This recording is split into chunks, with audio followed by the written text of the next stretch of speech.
Hi, in this video tutorial, we'll be looking at how to use the MIDI OSCQuery helper tool along with Max MSP.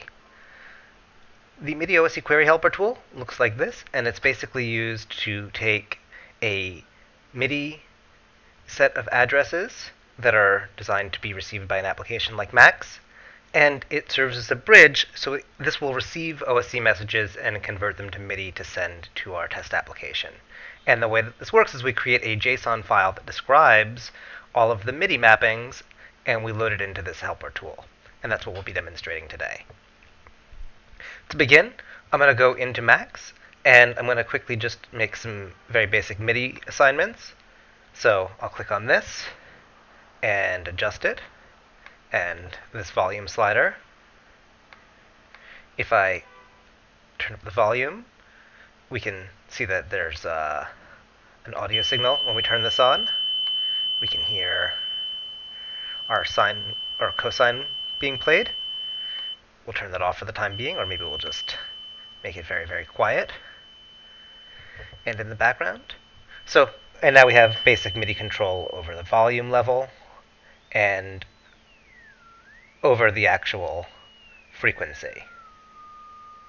So if you click this button here, you'll see all of the existing MIDI mappings in here that we have set up. I'll delete these ones that I had previously set up that aren't being used right now.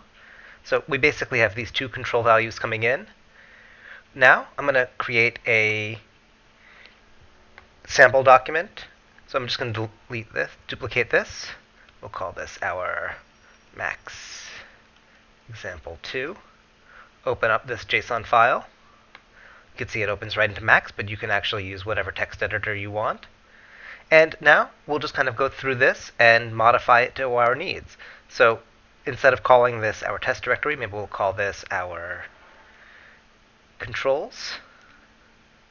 And you can see here that there's an example of how to set up a note, which we don't need right now.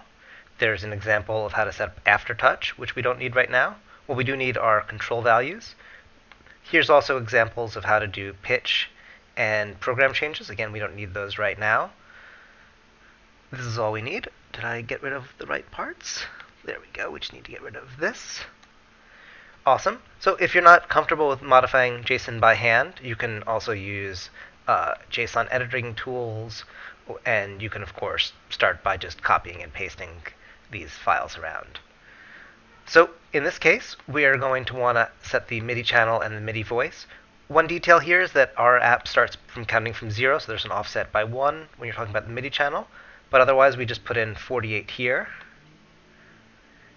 And we can just copy this, put in a comma, paste it in again. Let's tab that over. And we'll call this first one is controlling the frequency. So we'll just call that frequency control. And we can call the second one volume control. And we can call this, give the description here. So this is our max patch controls. So we've created this very basic MIDI mapping. We just need to change this to, say, 56. I'm going to hit save. Now we'll hide this for a second. Switch over to the MIDI OSCQuery helper. Load in our example file. And now we can already see, if we go over to our second computer, we have our two controls available in our OSCQuery browser on a second computer. If we go into our helper here, we just make sure that we're sending MIDI to Max. If you want, you can control this directly from a web page right now. So let's do this. So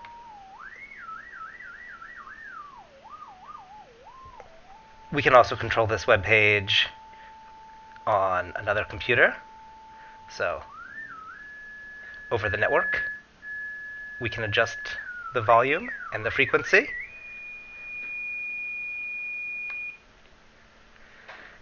Along with web page control, we can use the OSCQuery browser itself to control things. So right from here. And of course, this becomes even cooler when we can control it from software like VIDVOX.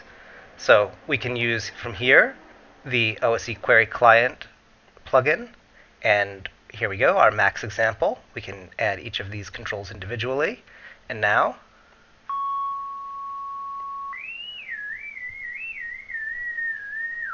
and this is working again by sending OSC messages to here, and then those are being converted to MIDI. So if we pop up in our MIDI OSC query, or if we open up this, we can see that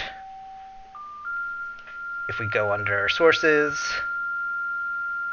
or rather, where do we need to go? From the MIDI OSC query helper, that's the one we need to include. Hide the other ones. And now we can see all of the messages that are coming from there.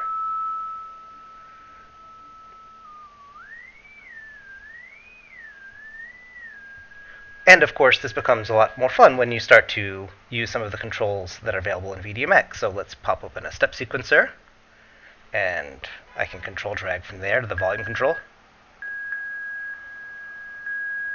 And now we could use patterns in VDMX. We can add another track in here. Let's say we'll add another index track. Switch this to view all. Use that to control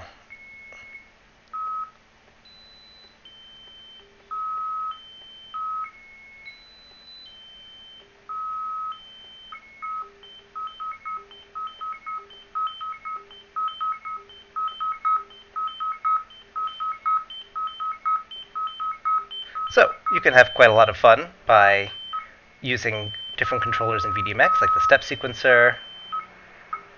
We can use an LFO.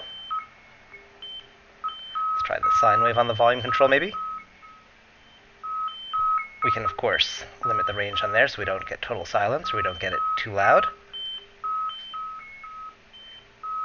And that's some of the basics of using the MIDI OSC query helper with VDMX and Ableton Live. Thanks for watching.